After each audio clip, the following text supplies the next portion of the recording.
As I was seeing myself in that psalm, I recognize that it's often after those seasons of you feel like you're not going to make it, where communion is set there for you. There's just so much power in God. This journey has been hard, and I just kind of saw that for the women at the conference. At times, we need to remember, and that's what it's called. That's what the table's for, is to remember that everything we need is in Him.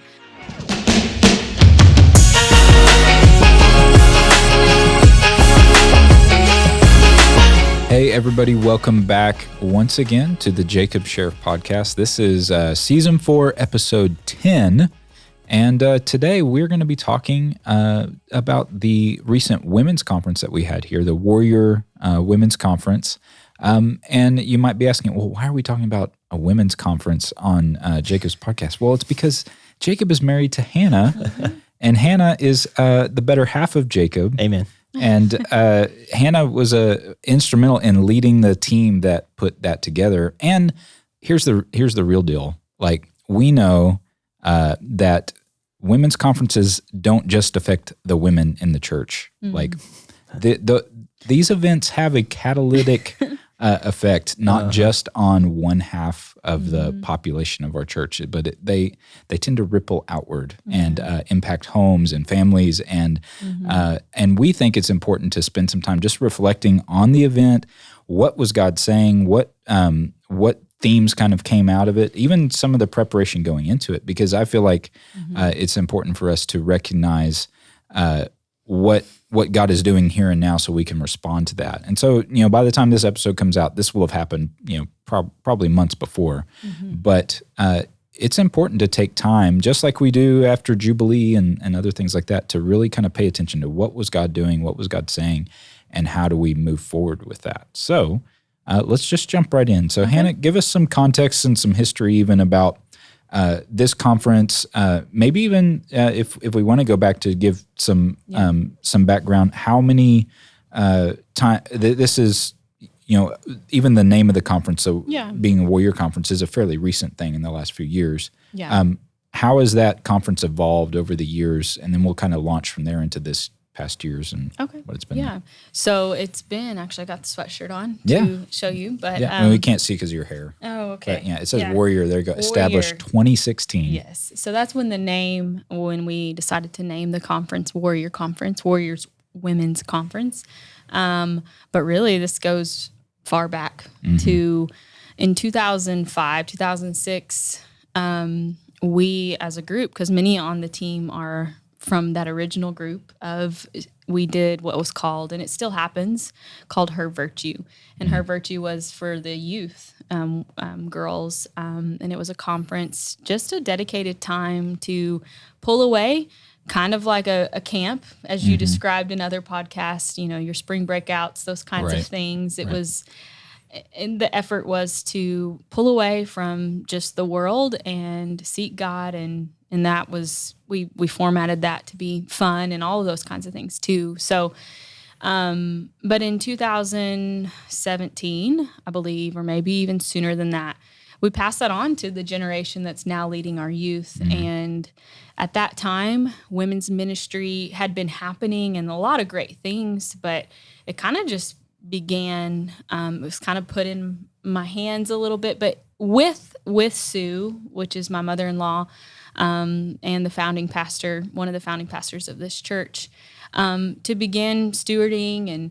And so in that season, we landed on, with a team, this name, and then it's just kind of turned into, we plan about a year from the event as far as... You guys are such women.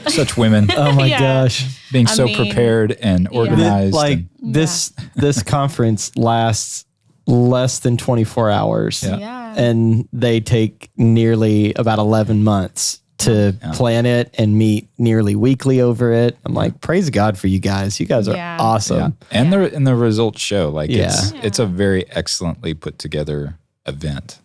And the effort and the energy that your team puts into it is, it pays off.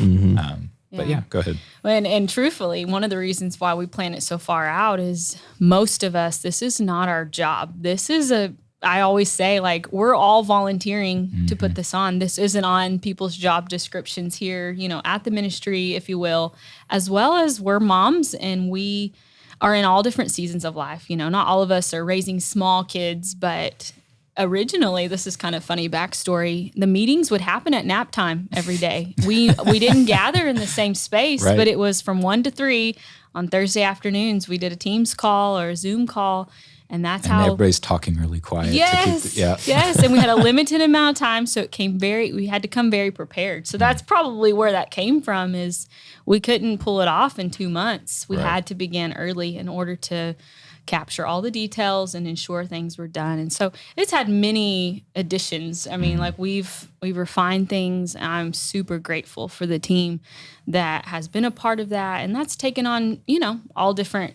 Some have had to step away and some are still there. And honestly, it's just kind of discerning what people can do in the season. And I remember even in planning Her Virtue, I mean, it was in a busy season of my life. It was always had a new kid or, it was just a lot going on. And so it was never my heart to cut anybody off because of the season of life they were in, if you will, to be a part. But how can we make it work? And so that has really been the heart of the team.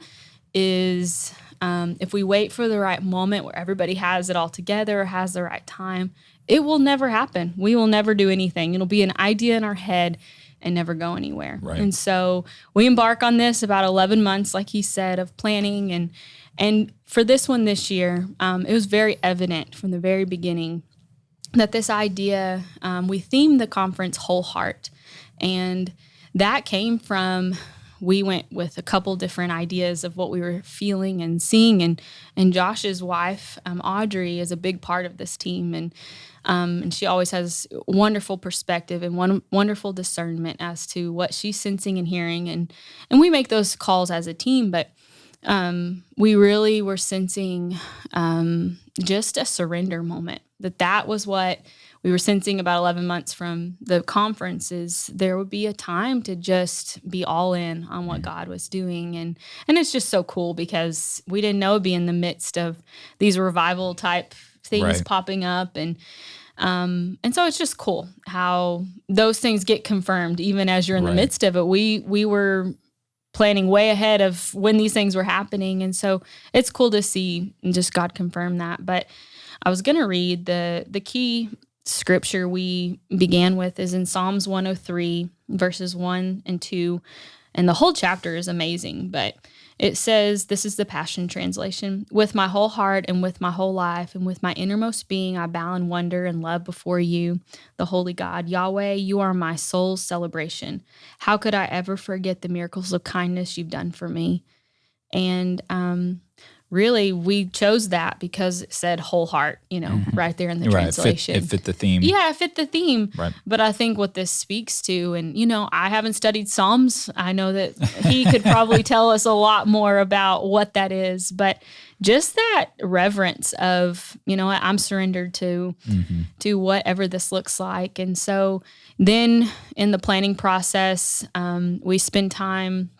I spend time seeking who is supposed to be a part of the message that comes forth. And again, it's a whole deal and I don't want to get too detailed into it, but then we spend time as a team in prayer and in intercession for the event. And I believe many things come out in there that you begin again discerning what's God's plan for this conference. And I know that it takes everyone. It takes the team that, starts carrying out the details, but it takes your team that works here, and it takes, facilities, it takes service production, it takes everybody to pull it off. And I know that, it's extra for everybody. And so with that frame, my desire has always been that it's not just an event that we feel compelled to do, but it's a time where women meet with God, and it's a time where people encounter Jesus. And this is a conference we do where all locations come together. So all the campus pastors' wives and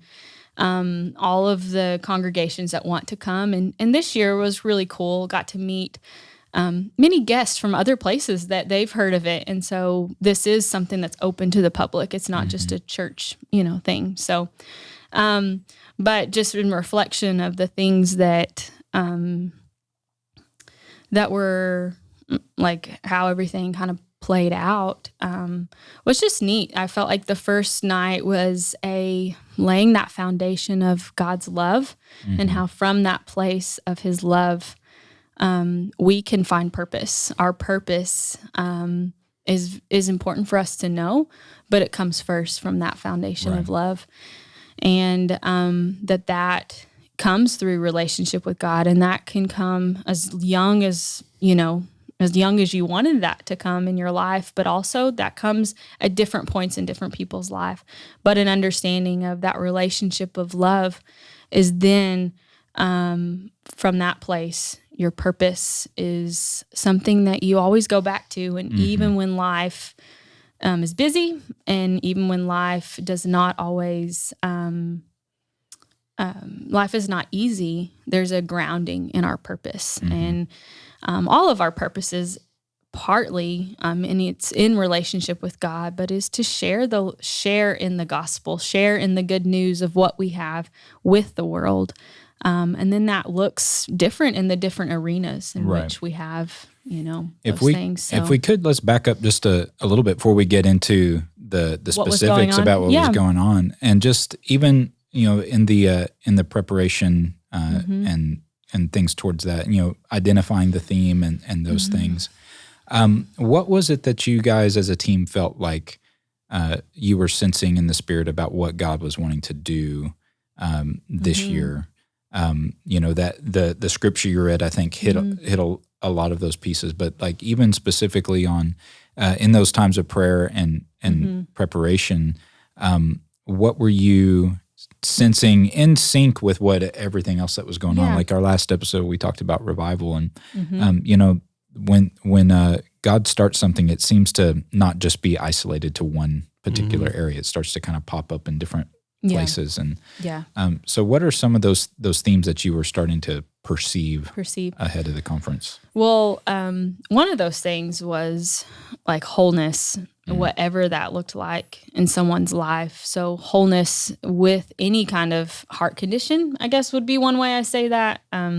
Like we all, the word talks about that out of that the issues of life flow from our heart, and those are the things that really began to get targeted in prayer, is for the overwhelmed heart, for the prodigal, the one that's lost, in need of a home, in need of a connection, in need of a family, for the brokenhearted. And we really, in prayer, began speaking over what is the promise of God, what is the in response to those types of conditions of the heart, what does the word say? And those were many of the things going into the conference that I, and from that night of prayer, just began feeling like it was going to be like a banquet table, of food set before us, and to whatever need was in the room, the Lord was going to be there through the word, through worship, through the relationships, through the whole thing, bringing wholeness to a void. So there was a theme of surrender, but there was also a theme of like healing. And restoration, of like bringing wholeness and completeness, like through the act of surrendering your whole heart to Jesus. So Jacob, I want to bring you in on the discussion. So from your perspective, usually I get to ask Hannah these kinds of questions. So you not actively involved in the planning process, but in these kinds of things are carried by both to some extent, as spouses tend to do. Just reflect on what you've seen in Hannah as she's grown in like leading these kinds of events over the past several years, and even in this one. Like, what did you observe? What did you see? One thing, there's a bunch of things I appreciate about my wife. And one of the things is, even though she has a quiet demeanor, and I know her to be a very humble person, she never pursues the limelight, and her gifting and calling doesn't always put her front and center publicly on a stage. But I deeply appreciate my wife's like grit and perseverance to still lead, and it not be a place of pushing her own platform forward.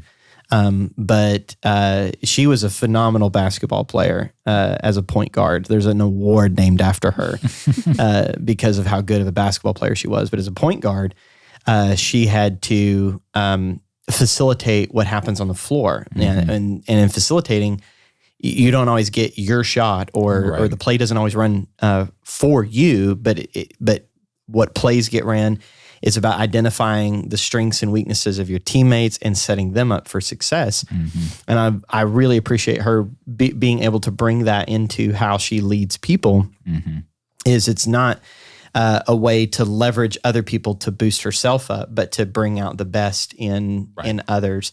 And as a leader, it's easy for the person who doesn't have a very prominent vocal gift to just hide in the background.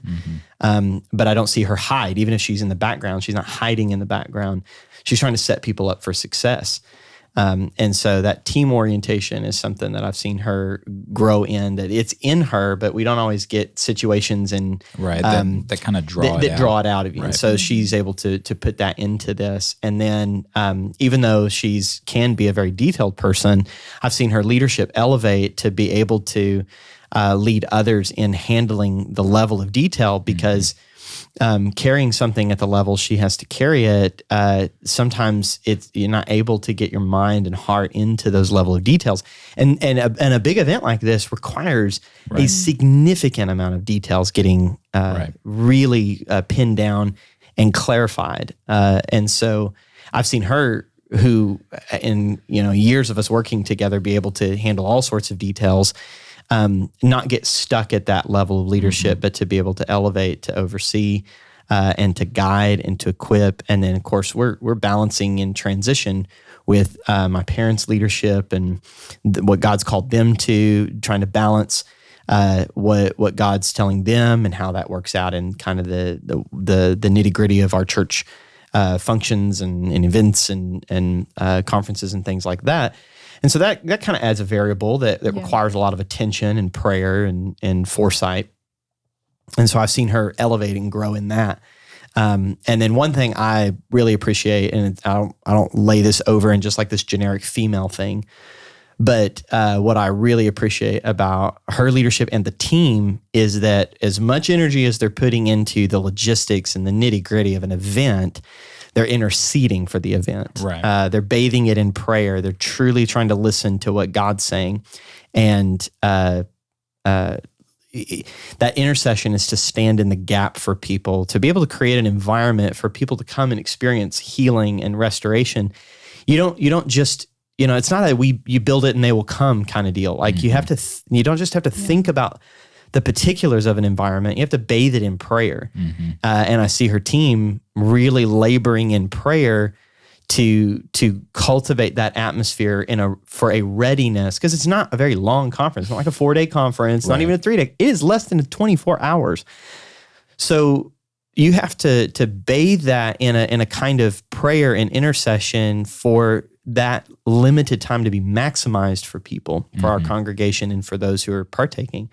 And so I see her laboring in that and truly in our conversations behind the scene, laboring over how am I setting people up for success? How am I leading individuals in their gifting and calling? And how when someone's gifting and calling is kind of getting out ahead of the overall vision, how do I keep them in alignment to that? And so she's leading at a higher level that I enjoy watching her grow and mature in, and try to convince her, stop thinking about the home. Like we are fine. I can handle this. It is not the same way she's going to handle it. Right. But I can do this. I do turn into my mom. My mom and I are a lot alike. That's what makes her able to jive with my mom pretty well, is I am so much like my mom. So, but like I do turn into Mama Sue when I'm flying solo. And the kids have not been starved or injured under my watch. So probably we're not good. as many snacks as I would. There's give them. not nearly the amount of snacks, and there's not nearly the amount of compassion. But they make it. So the nurturing level goes down maybe. Significantly. I do not have very strong nurturing muscles. But it's something I enjoy. It's not going to be hard. I have a very public gift and a public position. So it's not going to be hard for me. It would not be hard for my wife to just keep me out front and her hide in the background. And that's something I've enjoyed in our relationship and working together over the last couple of years to grow in together and to mature in together, is that I genuinely want her. And I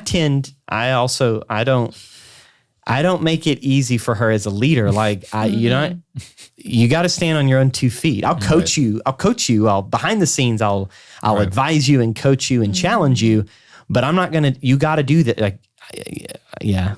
So we're still working on that about what the right balance is.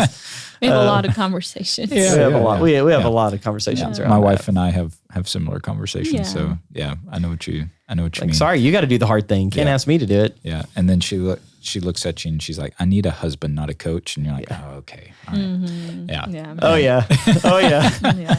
The number of times I hang my head and like, you know what? I don't have an answer for you, honey, but I'll give you a hug. I think too, though, some of those conversations are great learnings, because this is something that he does week in and week out for forever, our whole relationship. And so, even referring back to that other podcast about the gospel, there are questions I ask that are, but why is this way? Because this isn't muscles I exercise every single week, or I'm not preparing messages, and I've watched his practices and what that looks like, and the sacrifices we both make in order for him to be prepared. And so what I've appreciated is he recognizes the season where I need more, or something. And from that, then also very good at helping me be able to articulate, because that's probably one of the biggest things that I get frustrated with myself and growing in is, man, I can feel a whole lot, but talking about it is a lot harder. Right. And that's why, even referring back to the other podcast, is I have to be able to give an account on what hope is in me. I can't just feel all the hope, but I got to be able to talk about it. And that's hard for me to do. I can have all these wonderful feelings, but if they don't go anywhere, and so it's certainly uncomfortable. It certainly works muscles that I don't have, years of. I work them differently. I work them in my home, or work them in the interpersonal relationships. I worked them, but I don't, I try to. It's hard to articulate the weight you feel when you're guiding at 2 levels. One is just, you have to articulate something in the room. That you have to put words to it. You have to help people. We can't just stand there and hope everybody's feeling it. Right. That. I can do that every week when he's talking. But whenever you're the one that's got to articulate what the Spirit's doing or what God's saying and all of those things, that's different. Especially if it's not like your natural gift. And it's okay that people do it and it's not their natural gift. You just have to practice and you have to exercise it. Well, that's something she's not had tons of exercise in. So these moments are really like ovens, like they're really hot. So there's a lot of pressure in that moment, and things have to be articulated fairly clearly. And then the weight of being responsible for a room, that not a lot of people feel that weight. And that's just no way of explaining it entirely unless you've done it. That like when you, and this is where, we've stepped in as senior leaders, that what happens in this room is my responsibility. Like the way you have to listen, the way you pay attention, the way you watch, the way you, and it's not even like critique, but like you're attending to, this person said this, how much in line is that with the Spirit? Okay, we're feeling this, and I need to articulate it, but I don't want to articulate it incorrectly and mislead someone, because I'm responsible for how people are experiencing God in this room. And That's tough. It's tough to do that. And it's tough to do when you have practice and gifting. If it's not something you've put into practice a lot, you feel that heat really intensely. And that's something I'm proud of her that she doesn't shy away from that. She steps into it. And even if it's some small articulation, getting to work with her on practicing it. And hey, here's, use 3x5 cards and identify the moment, what happens before, what happens after, just little practices that over 20 something years of standing on stages and messing it up a lot. The things I've learned, if I can help, here's some thoughts, here's some ideas, here's some coaching. Right. And then sometimes like, it's going to be okay, honey. You're good. I love you. I'm always going to be with you. Yeah. So let's get back to the conference. So without doing like maybe a detailed recap of each message and things that were said, because people can go back and view those, whether you're male or female, you can watch those. There's no restriction on that on YouTube. They're all available. But what are some wins to celebrate and things that you guys were praying for and believing for, and then you saw take place during that weekend? Anything that just kind of jumps out to you of like, and it could be a specific story or it could just be a sense of what happened. But what are some things that you and your team are celebrating at the end of it? Yeah.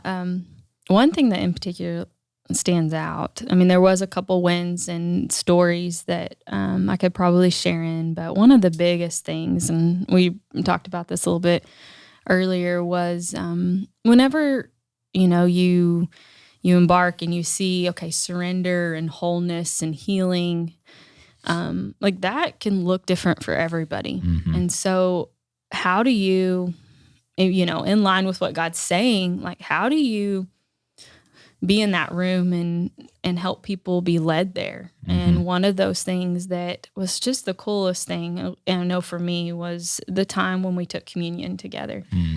And I mean, there's so much to that, but the week before, as I was studying out communion and really knowing that was the direction to go, but knowing I know how to personally lead myself there. But the big thing was, how do I lead other people there? I don't want it to be confusing.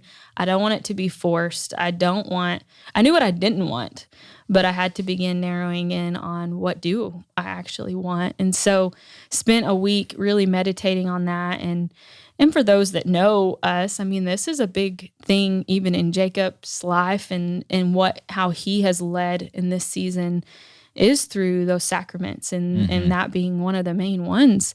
And even I was a critic to him at times about that, of like, I don't want it to be religious, and all these things. And so the week before, I'm studying out some things in preparation and communion totally, I felt like things were unlocked in me. And as I studied that out, and just really how wholeness is found in Jesus. And that is what the table is all about, is remembering not just what he did, but constantly remembering who he is. And that in Psalms 23, it talks about, actually, I want to just pull that up real quick.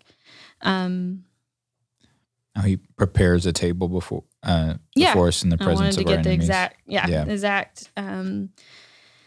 You become a delicious feast even when my enemies dare to fight. That's a Passion Translation. Yeah. But, that line is kind of what I went to as I was studying this out, and just how that in that remembering, in that coming to him, like we remember everything that not just he did, but that still now we come to him and receive that wholeness no matter what. And so there was a time at the conference that we made that invitation, and it was an invitation not of everybody come row by row, but you come as you want to.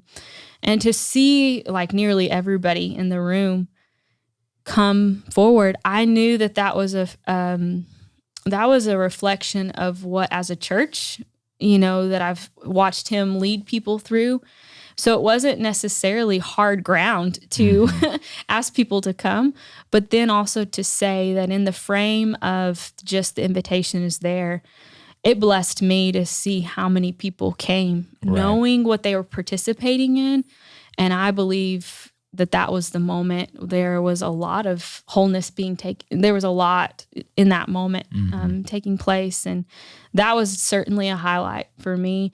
And even the logistics around that got messy. And, we had to adjust some things and what that looked like. But I don't know, the hunger and the maturity even in the room to say, I know what this is, and I'm going to come by faith participating in what this means.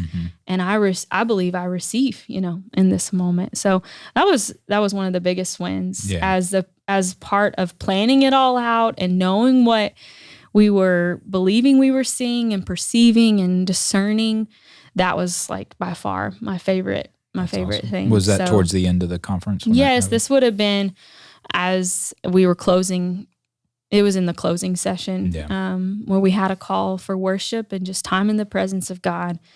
And, I haven't heard a lot about it, as far as, but I know what was felt as I was standing there, and it was just really good. And there was a time of just praying for healing for people. And I know that healings, took place. And I know that the community aspect of being together, women just like being together. So that was certainly a win. And just, people enjoying the cool merch. That was a win.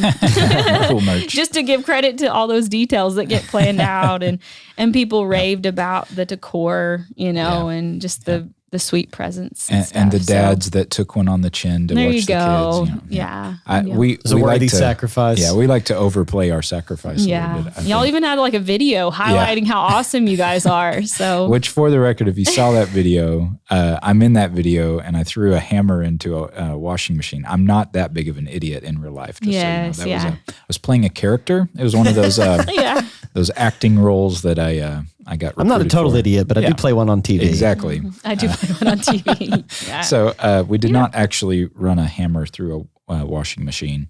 That was all TV magic, just so you know. Yeah. I'll tell one story without uncovering anyone, but there was a lady that I encountered and I got to pray with a group of ladies. And just one of her comments was, I haven't experienced peace like this in 18 years. Wow. And those are the types of things to me that can happen in moments with the Lord in his presence, in the encountering the love of God through others that we need to make time for, make space for. And that right there was all worth it. All worth the 11 months of all the details and the many meetings and the prayer and there's many on the team that probably could share in some of those stories as well. So, but even from all that, there's so much to still grow in. There's things we missed. There's things I need to grow in. There's gaps I have that I need to be stretched and grown. There's many things, but.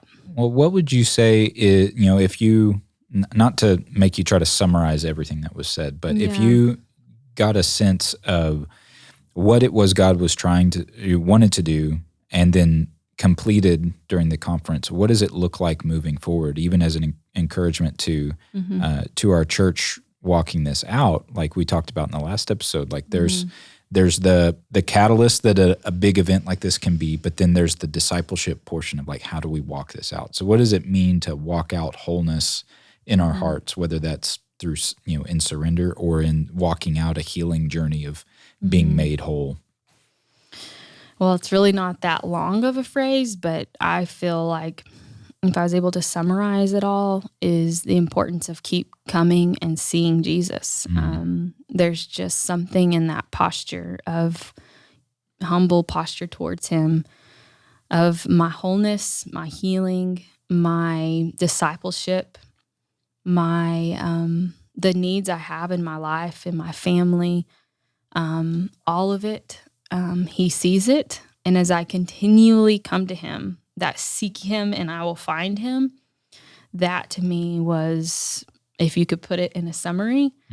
And I feel like that speaks to even what we're seeing in this revival type atmosphere.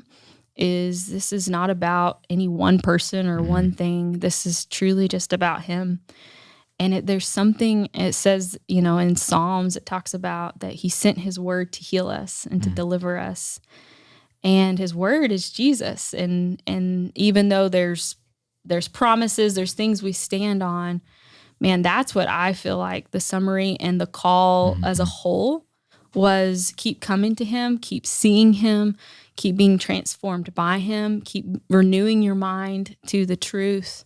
All of those things lead us to transformation, lead us to wholeness, lead us to knowing, because whenever our devotion and our attention is on him, the things that are in disarray, they become less of the focus. And as we focus in on him, then we have what we need. And so that would be my summary of kind of what I felt like. So keep coming to the table. Yeah, there you go. Keep coming to the table.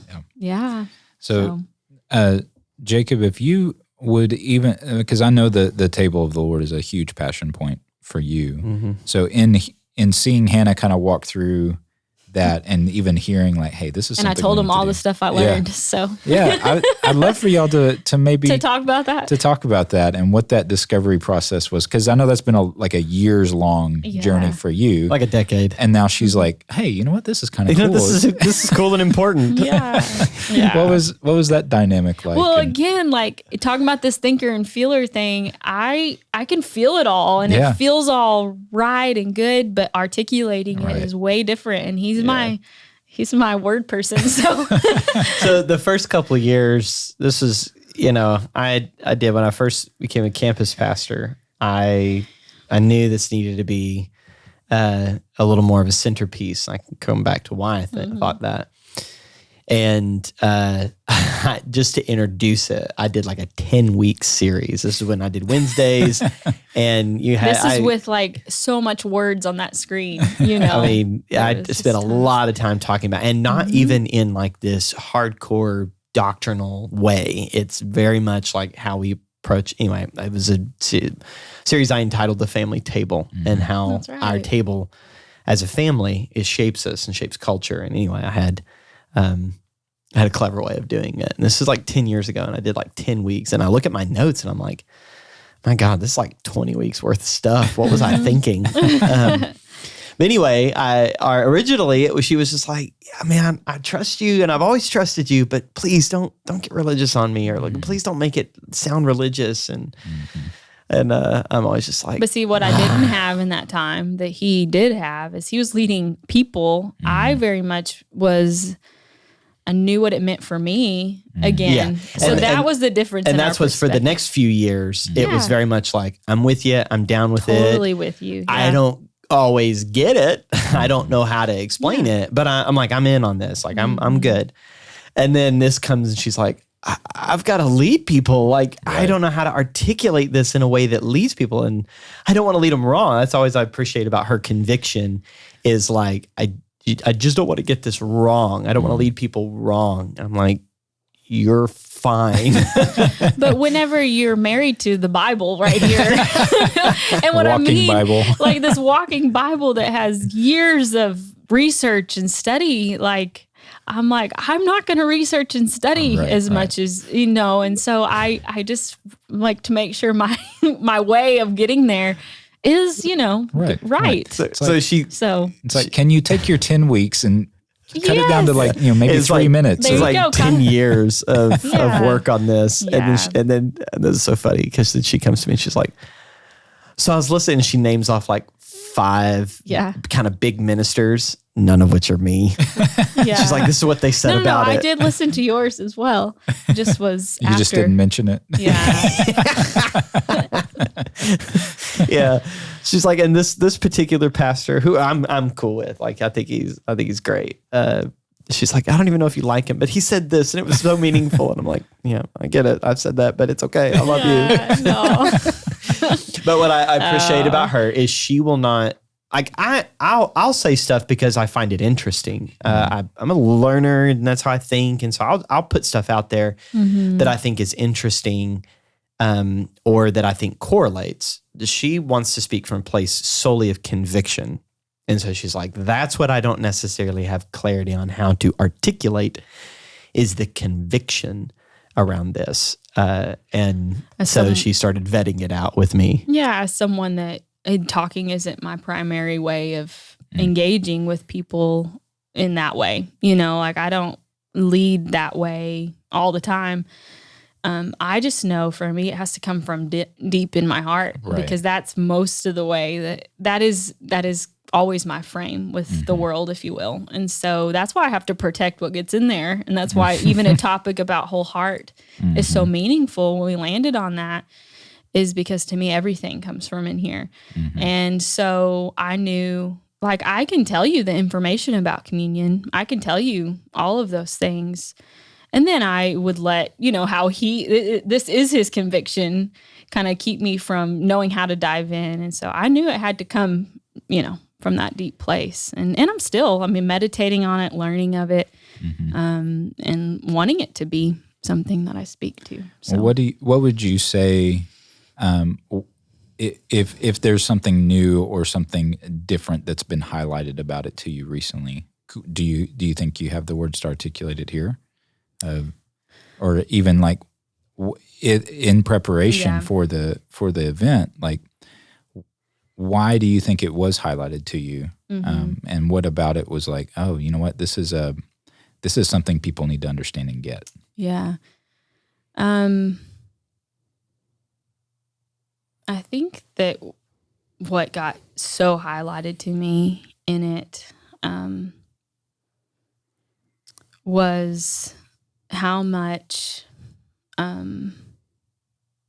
it's so funny, because even as I'm trying to recall all of it, I'm like, I can't even remember what I thought about it. Now I just know what to think about it. So I'm trying to figure out what that looked like as to what made it stand out so much in this. And I think that the main thing that is that when you come to the table, like, you're coming in faith, seeing Jesus. And maybe I had kind of seen it as if I didn't ever see it as it's just this thing in the past, but I guess I did not always understand or know how to see it as a complete wholeness to the things that in the remembering, like, it's him, it's his body broken for us. It's his, I don't even think I'm articulating it well now. I feel like I need a refresh even in what I was studying out. But like taking it from the past to the present reality, like you were sort of recognizing, like, yeah, this is a good thing to remember. And oftentimes that's how it's presented. Yeah. Is, even, quoting scripture, as often as you do this in remembrance of me. But like the need to bring that remembrance into a present reality of like, I need you now. I need to be at the table. Like, there's an emptiness in me. There's an incompleteness in me, and in anything, in any part of my life. Like, but by coming to the table, it's a way of surrendering that brokenness and that incompleteness, and then finding completeness in him. Yeah, and for the most part, I have mostly experienced communion in the context of a congregation setting, but I felt, even in studying it out, a conviction to do it personally. Right, to volunteer to go, not just go with the crowd. Exactly, and so that was kind of some of the powerful things to me is, in that, the brokenness in that relationship, in the brokenness of where my body is not healed, or in the brokenness of some things in the past, in the brokenness of what, God, I don't even know what to do here. All of that comes to the table, where I think I had kind of limited to, or not had full understanding, to where it was all about his stripes, or there was just healing there.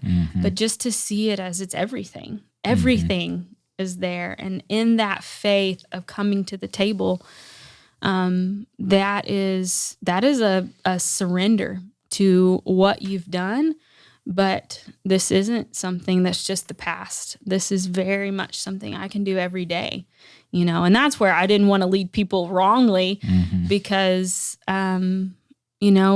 there's so much power in it. And that's the part that I have always experienced the power of, but talking about the power of was a lot more, it was harder, you know? Because there's mystery in it as well. There's parts of it that aren't like, it's not like cut it's not and dry. 1 + 1 and if equals it was, 2. it would lose it would lose some of the transcendent nature of it, because you've put too fine a point on it. It's like you've tried to box it in, but it's really a mysterious, and this is what a sacrament is, a sacred mystery, right? Yeah. It's like the uncertainty and the ambiguity of it is part of why it's transcendent in that way. I think I'm using too big of words for it, but and even in the process is what I love about Jesus so much is I have, Psalms 23 is a common thing that many people know, but I had been meditating on it, not even thinking about women's conference. Like it just had been, I bought a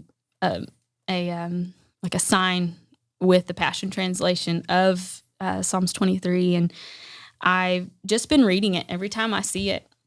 And it's so funny, but that phrase about, you set a table before me in the presence of my enemies kept standing out to me. And I mean, this will just say what it is. I didn't always see that in context of communion, I'm like, what does this even mean? And so from that, I love how the scripture, it starts with like, God, you're my best friend. Like here's this picture of like closeness and friendship and relationship. And a couple years ago, when walking through one of the hardest seasons of my life, when we walked through what we did with our son Urias, this part in Psalms where it talks about, even when your path takes me through the darkest valley, I don't have to fear, you're with me. That really was, stood out to me in that season of like, no matter what my circumstances are, you're with me. Well, following that verse is where it talks about the table. And I think even in context of my life, as I was seeing myself in that psalm, I recognize that it's often after those seasons of you feel like you're not going to make it, where communion is set there for you. And I'm not saying that's every way and it's not logical that way, but I think that was one of the highlights as I began seeing the power of it, is there's just so much power in God. This journey has been hard. And I just kind of saw that for the women at the conference. And I don't even want to make it about the emotions of hard. I just mean at times we need to remember. And that's what it's called. That's what the table's for, is to remember that everything we need is in him. And I love how the psalm is such a journey, this and this and this.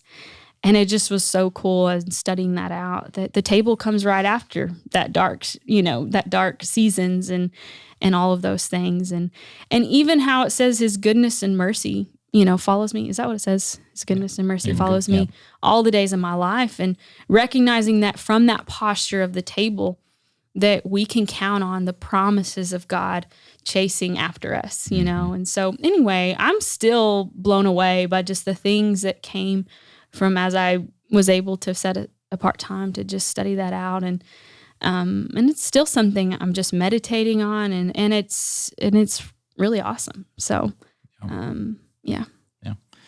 You got like sort of the face that SpongeBob makes when he finds out that Squidward likes Krabby Patties. He's like, very much so. Hannah, I've been trying to tell you. Hannah understands communion. Yes.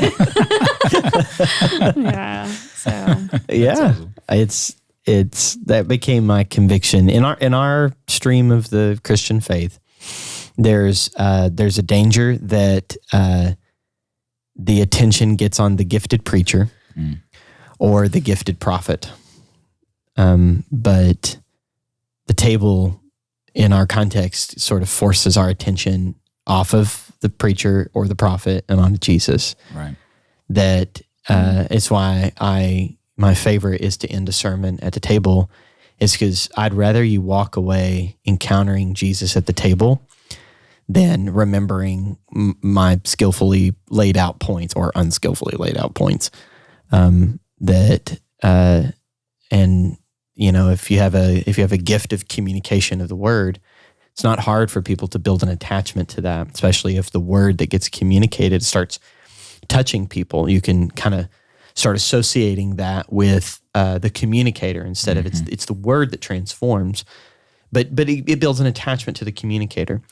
And the prophetic gift is very impressive. It bonds people because you got someone prophetically like reading your mail or pronouncing God's word over you in a powerful way, especially when it's not always obvious, when that gift sees underneath the surface and pulls the good out. That's very impressive, and it's okay that's appreciated. But it's not hard for people to commit idolatry to the teacher or preacher or to the prophet or the spiritually gifted.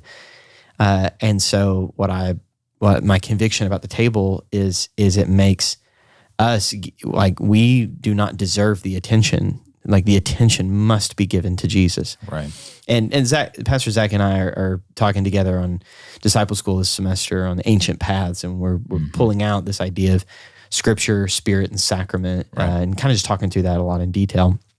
But that's where a conviction came from me is, so what? People walk away with thinking that I'm a good teacher of the Word.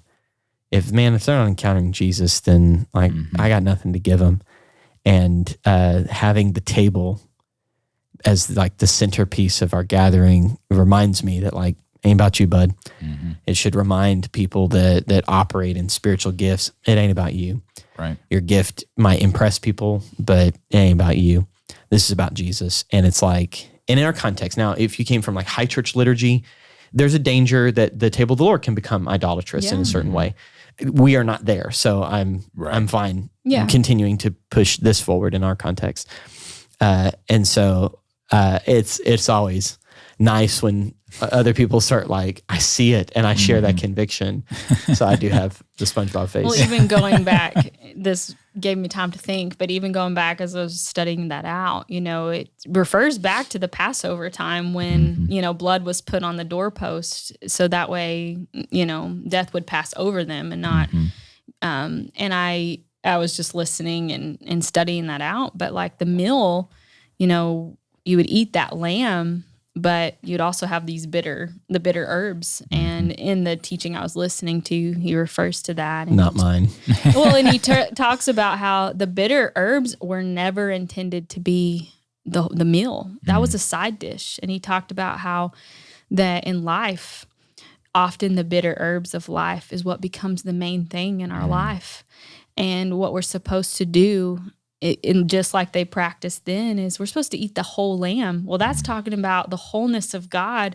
We are to take that in and let the sweetness of the lamb in that time cancel out the bitter herbs. Does that mean the herbs don't exist and we don't still have those? No, but it was never meant to be the main course. God, the lamb was to be the main course. And then Jesus became that final lamb. And oh my gosh, when I was just again, jumping all into that, I'm like, wow. So we are to partake of all of him, not just the promises of this and not just the promises of this. No, we're to take it all in. And I know it's a mystery. To be picky eaters. And I'm a picky eater. So anyway, that was just another cool thing is that was, being studied out. So anyway. Well, as we kind of bring the discussion to the close, like one maybe final thought, just what is your, and you could include maybe even your team's reflections as well as like moving forward. Yeah. What is your hope and your prayer for the ladies that came and anybody who was a part of it, whether they joined online or whatever? What is your hope for them moving forward? Even looking towards next year's women's conference and things like that. What is it you hope that they take away and integrate? Yeah.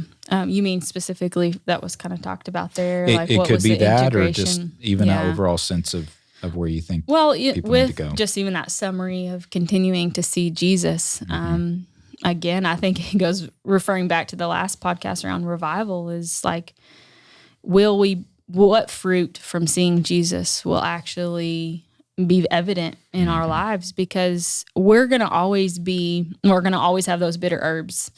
And it's always going to leave us at that place of, do I want to take all of Jesus in or do I want to just let that? And people have gone through hard things, but I think I would be so excited to see that as we continue to come see him and come know him, that our lives are transformed because of that. Right. And that would be wonderful to see integrated in all of our lives. I mean, and just like I've got more excitement around communion and what this means and all of those things, I would hope that things shared there would not just stop there, but that it would really take people to that place of wholeness. And that's always going to be, it's not a destination to arrive to, but seeing Jesus is a continual journey, and it's going back to that grand adventure. And so I would hope that, and it's the desire of our team and our heart, that somehow we're able to help in that integration process, that process of transformation that occurs as you do what you've heard, not just hear it, Right. And so I know that that's kind of where I'm at with all of that. Yeah. So, well, any final thoughts, Jacob, on this conversation? Any final affirmations towards your wife? I'm just setting you up really good. Oh yeah. Oh man. No, we can talk about this anytime. I'm just kidding. Yep. Get some affirmations. No. I know that because my wife's primary mode of leadership is not always front and center, it's easy to not associate the weight she carries. It's easy to not see the weight she carries, and how easy it is to be grateful for people that are visible and forget the people who are behind the scenes doing the work. And that's something I've always appreciated about her, is how much she's always looking for the person who is being ignored or is being overlooked or who's too humble to put themselves forward. Because some people's gifting is very noticeable, and it's easy to be grateful for it and to draw them out. It's a little harder to find the person who's kind of just in the background, and that's something that she does for other people. And I want to see her also get credit where credit's due, that she doesn't always get the limelight, and yet she carried a significant weight in executing this. And so I'm grateful for that, and I always appreciate her humility and her willingness to celebrate others and not push herself forward. That's awesome. Well, I'll just say a big thank you to you and your team. I just know that it's going to make a lasting impact on our church and on the ladies who were able to attend and the families that they are a part of. I don't want to downplay that at all. These ladies come, they get their hearts healed, and then they go into their homes and they bring that healing with them. And it's just really cool to see, because I just feel like God's doing a work in the men in our church as well. Absolutely. Around like taking up that mantle of spiritual leadership, and to see ladies respond to the Spirit of God and praying for their husbands and praying for revival to happen in their homes. I'm excited to see what the next year holds as we continue to even for the men, hopefully. Absolutely. So. And follow, we'll as we continue to come to the table. Plan. No, yeah. We'll see what happens, I'm right? Just kidding. We'll just recruit y'all to plan it for us. Yeah, there you go. True. Well, that brings us to the end of this episode. We're already at the end. I can't believe it. That was a great one. So I want to just remind you that if you want to help support this podcast anyway, a no-cost way you can do that. It doesn't cost you anything except for a slight move of your finger. You can tap that subscribe button. You can share it with somebody that you think would be blessed by it. You can leave us a comment. And then if you do want to support us financially, we have a link in the description of the podcast or the video on YouTube that you can click through and leave us a donation that way. We're really grateful for any support that you would be willing to sow into this. We hope this conversation blessed you, and we're excited to see you on the next one. Have a great day.